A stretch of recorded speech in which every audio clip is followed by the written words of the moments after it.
Okay, people. So, I'm gonna just do a quick 3-minute about Amped Ventures, AMPD. Look, I've been talking about these guys for 3 years, about a year and a half before they went public, and since they've been public. For most of that time, it hasn't been a client company. It's been a company run by people that I know and respect. And so I've had a little insight into it and helped it come public. And unfortunately, since it's been public, this company has been beset by the wrong kind of people coming in and doing deals in the wrong way that drag it down.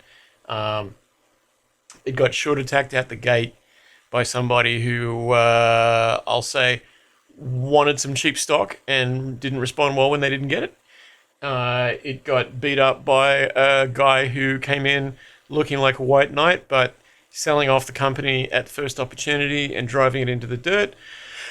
Sheldon. And it's just been one of those deals where you look at the actual underlying tech, it's great. And it should be a market cap many, many, many times what it actually is. They're doing things that are interesting. They've got runs on the board. They make people in the industry turn their head. They've got government all over them in terms of potential grants and incentives. They've got the best in the business in terms of people at the pointy end. All they're missing is the markets. All they're missing is retail investors understanding what it is that they do and having the faith that they will end their long period of this and finally start running up. Now, there's been a long time here where, unfortunately, every time this company puts out good news, makes a bit of a move, someone who got some cheap stock along the way has started selling and kept the thing at where it is right now, which is about 12 to 14 cents. This has been going on forever. And I hesitate to go out there and say to you, hey, you should probably be interested in Amped, because, hey, maybe you buy Amped and you're just buying it off somebody who's looking to sell it. Somebody who got their paper cheap, somebody who lent the company money, someone who paid into a private placement and is just bleeding them out until they get their money back. At some point, the work has to speak for itself. At some point, the fact that these guys have delivered on what they promised has to be worth something.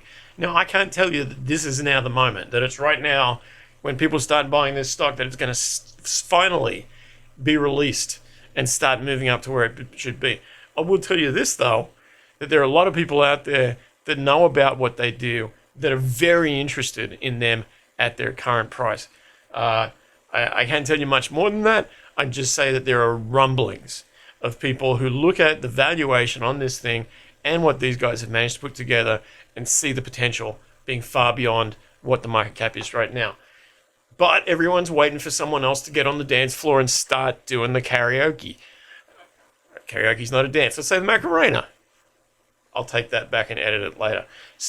Everybody's waiting for someone else to go out there, move this thing so that they can jump on, seeing that there's finally movement, and add to it. But everyone's scared to be the first guy, myself included. I've been sitting on this stock for a long time, waiting for someone to come in and do the white knight on it. Unfortunately, the black knights have ruled the day thus far. Here's the thing that makes it interesting right now, though. One, this company said they were going to set up the world's largest volumetric capture studio, and they've done it. If you don't know what volumetric capture is, it's picture 100 cameras in a circle around a subject, all measuring not just the footage of what that person looks like from whatever angle, but also where they are in the space, so that all that data can be put together. And then the final product, you're not just watching a flat image, you're watching an image that you could move around in. You could turn it around, you could go upside down, you can do whatever you want. For video effects, amazing. For Hollywood blockbusters, incredible. You can do things that you've never been able to do before without spending millions of dollars and having robot cameras flying around. But I digress. The volumetric capture studio is starting to create revenue for them right now. It is the next thing in terms of filmmaking. It will be something that is used in commercials. It will be used something in music videos, and they've already got that business coming into the facility. They're also doing work in Asia, building out studios in Asia for much larger groups. They've got one in East Van that they're working with, done by a Chinese multinational. They've got all sorts of things going on. They've got a campus down there next to Emily Carr on College Row in East Van, where all of the video effects and design campuses are. And they just announced that they're buying they signed a letter of intent for the acquisition of a full-service studio with world-leading capabilities that range from virtual cinematography to animation services. They're going for 100% equity for the target, and if completed, the acquisition is expected to bring a well-established, profitable industry leader, which has consistently delivered several $1 million in annual revenue, into the AMPD group. $7 million, several $1 million of revenue annually to the AMPD group takes them to profitability. Now that changes everything, because the one thing that people have been looking at AMPD and saying, you got to get past this before I'll take you seriously, is profitability. You can't just be raising money every quarter to pay for your growth, to pay for the lag time between the business that you're doing and the invoices getting paid. AMPD executives know this. This is why they've gone out, instead of selling shares to make this purchase, they've acquired the funding from outside sources. They've gone third party. Basically, they've gone to the banks and said, here is our target. We would like to borrow the money to acquire it. Will you give us the money? And the banks, which do their due diligence, have apparently said, yes, we will. So if this deal goes ahead, this takes AMPD from a really interesting company that's really techy that a lot of people don't understand to a really interesting company that's really techy that a lot of people don't understand and is profitable.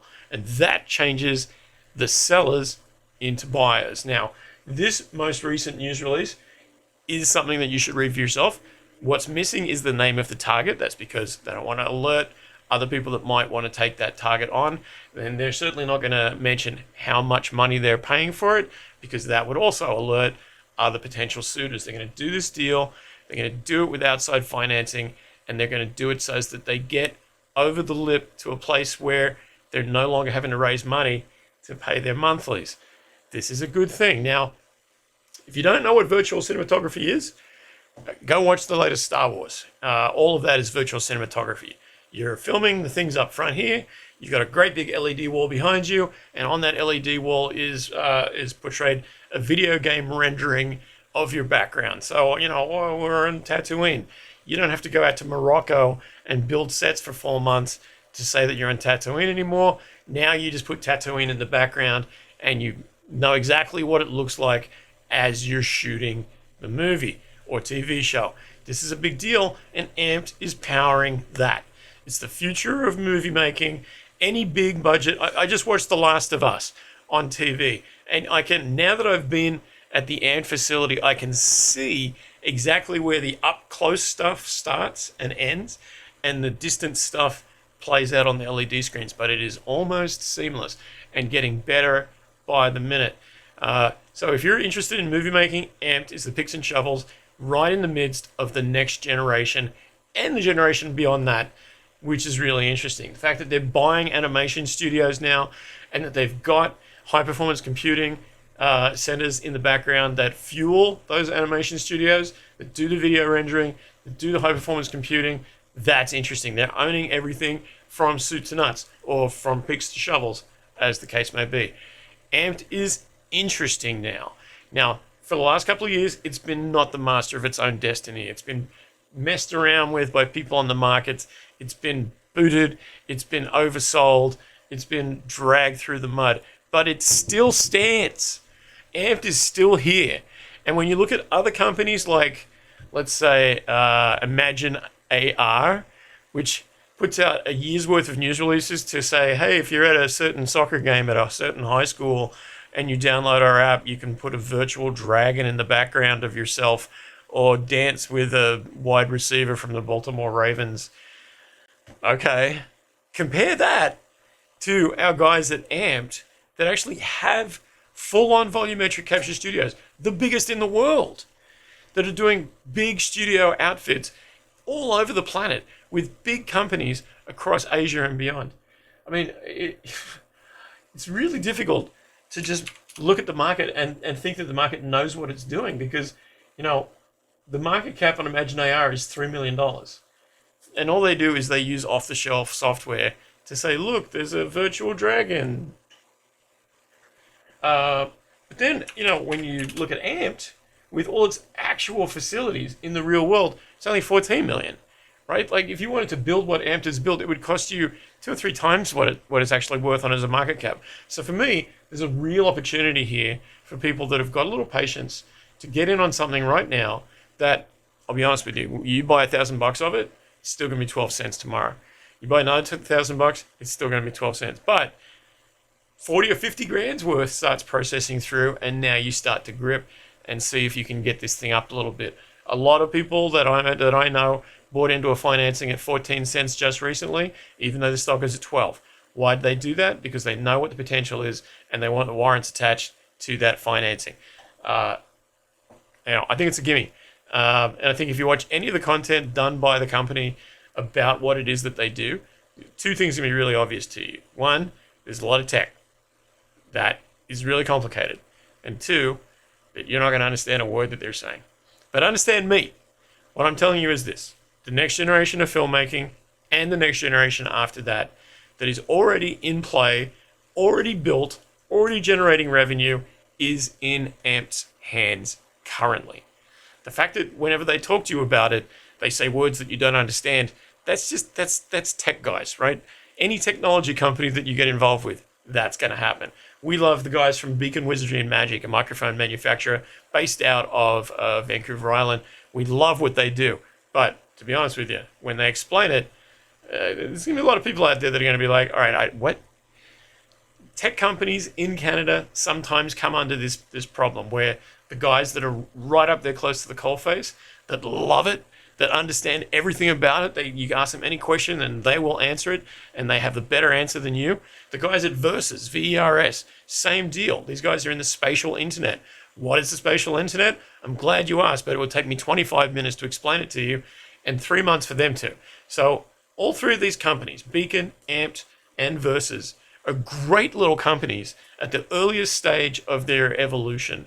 And what their evolution is a major thing that you don't understand yet. Now, I realize that that's a tough thing to go out there and market. Hey, trust us. It's really techie, but trust us, it's going to be great. We'll get there. Over time, over the next 6 months, you will understand this story better. But if you're interested in learning more, go look through my videos that I've done about Amped. I did one in particular that went for about 25 minutes that was the evolution of cinematography in the last 20 years and effects, and how Amped is now right at the precipice of something great. It explains everything, shows you examples. It's a good one. Versus is the same. I did a good half-hour video on that. What is the spatial internet? Why is it important? And how Versus is writing the actual language of it for the entirety of the internet. Beacon, same deal. What is a streaming microphone? Why is it important for processing audio in the mic itself, using software on your machine instead of just processing on the machine? Oh, this is crazy. It's so much technology. Here's the deal. BECN, AMPD, and VERS. Good, solid operators who understand their technology better than anybody else and are struggling a little bit to explain a complicated story and business model for people that are really looking for 2 minutes. But put the time in, do due diligence, and you'll find that all 3 of those companies, especially Amped, are really interesting opportunities that are undervalued, that have a trigger point where at some stage over the next few months, I expect the rubber to hit the road and people will go, oh, I get it now. Oh, I should have bought into that thing 6 months ago when Parry was telling me. Amped Ventures, AMPD, something's happening there.